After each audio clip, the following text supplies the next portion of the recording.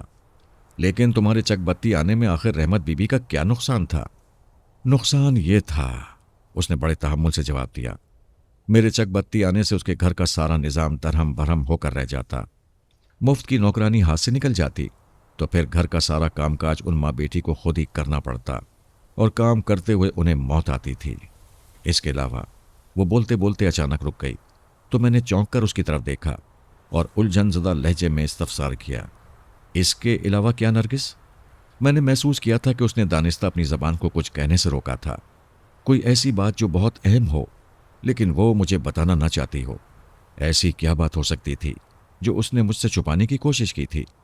میرے استفسار نے اسے تذبذب میں ڈال دیا تھا۔ میں نے واضح طور پر محسوس کیا کہ وہ بات ادھوری چھوڑ کر بری طرح الجھ گئی تھی۔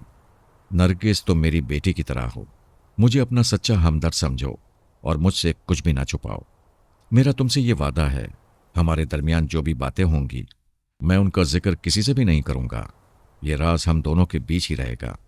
اس نے نگاہ اٹھا کر معصومیت بھرے انداز میں مجھے دیکھا لیکن منہ سے کچھ نہیں بولی۔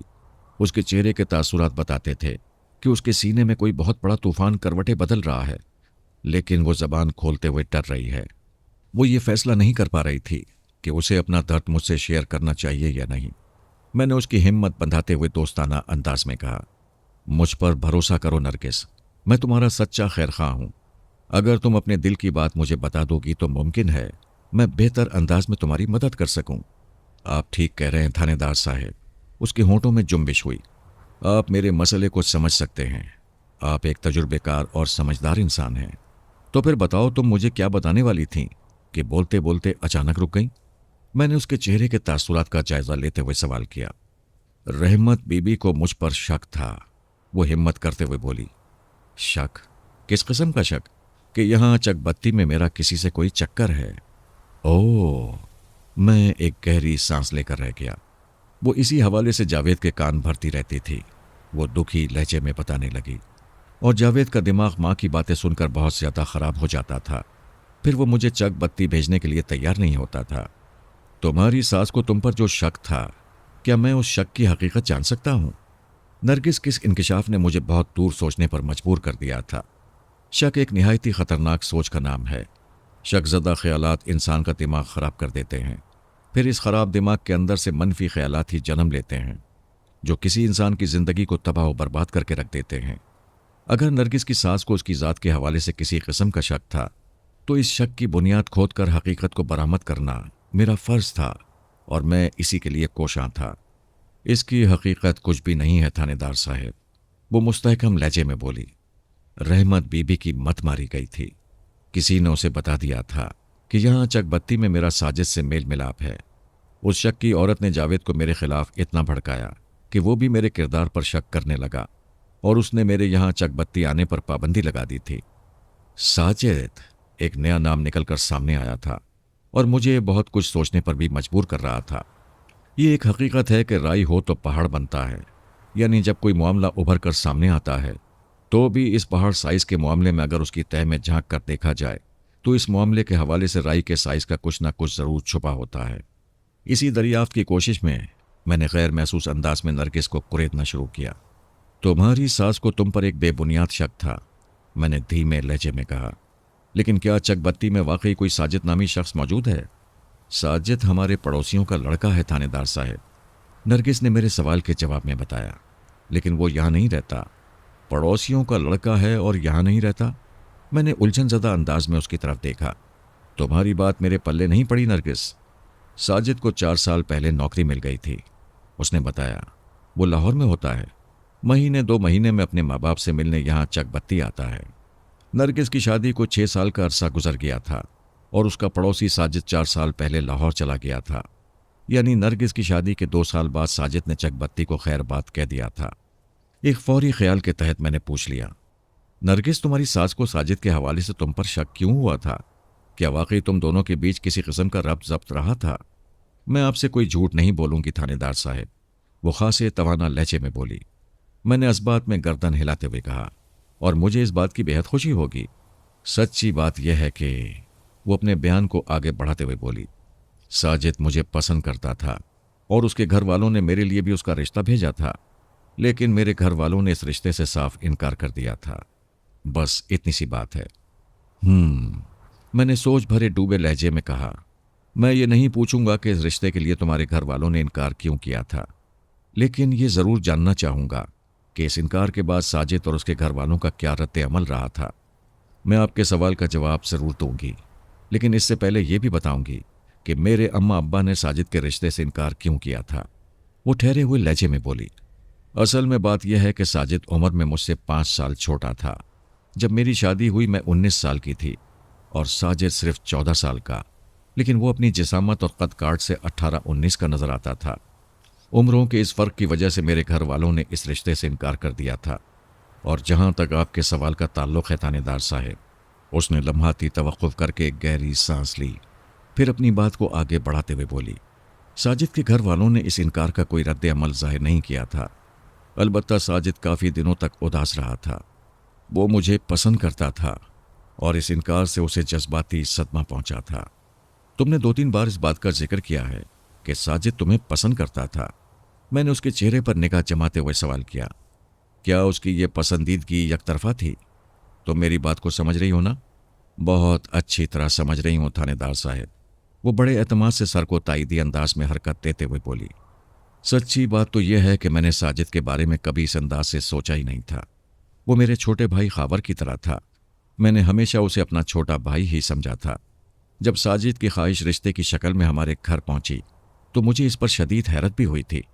اگر تمہاری طرف سے کوئی دلچسپی نہیں تھی تو تمہیں حیرت ہونا بھی چاہیے تھی، میں نے معتدل انداز میں کہا، اور پھر پوچھا، اس واقعے کے بعد ساجد کی ذہنی حالت کیسی رہی تھی؟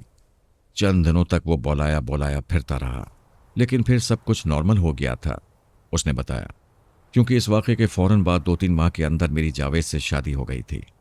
اوہ، میں نے چونک کر نرگس کی طرف دیکھا اور سوال کیا، ان 2-3 ماہ کے اندر ساجد نے کبھی تم سے ملنے کی یا کوئی بات کرنے کی کوشش کی؟ جناب ہم ایک دوسرے کے پڑوسی ہیں، وہ سادگی سے بولی، اس لیے ہمارا آمنا سامنا تو ہوتا ہی رہتا تھا اور ظاہر ہے بات بھی ہو جاتی تھی۔